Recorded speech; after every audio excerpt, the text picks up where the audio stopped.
bygone, comme on a dit. Laissons le passé mourir. Si d'aventure membres de la diaspora, il y en a qui redoutent la justice camerounaise, ces problèmes seront mis à notre disposition et nous les traiterons de manière à ce que la peur, le doute disparaissent de l'esprit de la diaspora. La diaspora, c'est deux choses. La diaspora, d'abord, c'est un capital savoir-faire, puisque ceux de la diaspora aujourd'hui concourent à l'enrichissement des nations dans lesquelles ils sont en train d'opérer. Cette richesse-là, si elle pouvait être produite chez nous, ce serait 1000 fois mieux. Donc là où ils sont, ils servent les industries, ils servent des entreprises, ils sont utiles. Pas au Cameroun, mais aux pays dans lesquels ils peuvent. La deuxième chose, ils ont des moyens, ils ont de l'épargne. Nous avons besoin qu'ils viennent investir dans leur pays. Je prends un exemple. Aujourd'hui, le domaine minier est un trésor immense. Nous souhaiterions que la diaspora vienne pour nous donner, pour partager d'abord avec nous leur capital savoir et savoir-faire, mais surtout faire en sorte que partout il est question d'extraire une richesse du sous-sol, que les Camerounais soient princes chez eux, c'est-à-dire que privilèges soient accordés aux Camerounais de manière générale, en particulier ceux qui détiennent du capital et du savoir-faire. Pour cela, ils seront naturellement beaucoup plus privilégiés par rapport aux autres. Donc la diaspora, nous en avons besoin. J'ai dit, ils ont de l'épargne. Cette épargne doit être collectée et mise à la disposition de l'économie nationale pour sa prospérité. Est-ce que vous allez faire comme au Sénégal, monsieur le ministre, banque de la diaspora? Ça a été le cas au Sénégal et ça marche bien. Vous savez, cher monsieur, il fut un temps où ce pays, le Sénégal et tous ces autres pays-là, se miraient au Cameroun. C'était le Cameroun qui était le leader. Vous savez, le peuple camerounais a ceci de particulier, c'est un peuple conquérant, c'est un peuple baroudeur qui ne s'est jamais avoué vaincu. Un Camerounais peut tomber, mais ne vous en faites pas, il va se relever.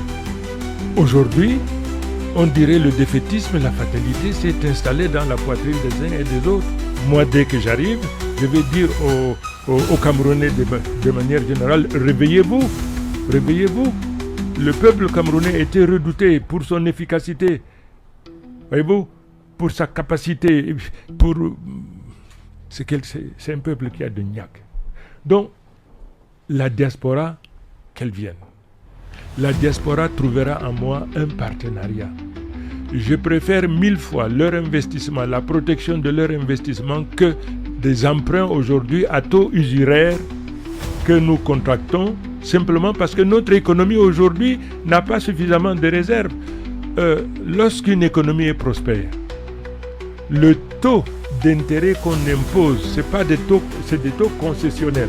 2% maximum, 3%. Mais un pays comme le nôtre aujourd'hui, pour emprunter, ils empruntent à 6%, 7%, voire même 10%. Parce que notre économie, l'instabilité au Cameroun et la faiblesse de notre économie aujourd'hui font que l'investisseur demande une marge bénéficiaire suffisante pour couvrir ses risques. Donc, je reviens donc à la diaspora, je reviens au peuple camerounais pour dire donc, la diaspora est utile. Si elle m'entend, qu'elle sache qu'avec moi, il y a donc ça, il y aura l'amnistie pour ceux qui ont des difficultés. Vous savez, il faut faire table rase du passé. Il faut faire table rase du passé. Tous ceux qui sont en prison ici, là. S'il est établi que c'est des prisonniers politiques, on va les sortir. On va leur accorder l'amnistie. Et la double nationalité? La double nationalité, j'ai commencé par ça. Nous leur accorderons, la nationalité doit être protégée. Les experts, les constitutionnalistes, les experts politiques étudieront. Mais le principe, c'est la double nationalité. Mais quand ils viendront, ils vont investir. Quels sont les aspects qui leur seront accessibles ou pas? Vous savez, on ne va pas inventer la roue. Nous allons voir les modèles dans les pays, au Mali, au Sénégal et tous ces pays. On va s'inspirer de ce qui se fait et puis on va leur donner la possibilité, avec néanmoins un surplus, on va leur donner la possibilité de venir et puis de montrer leur talent, de permettre le recrutement des Camerounais, ainsi de suite.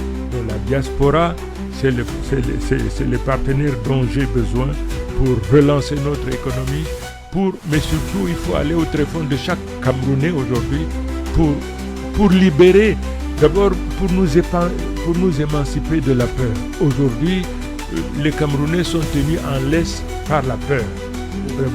Il faut absolument que les Camerounais soient libérés de cette peur-là.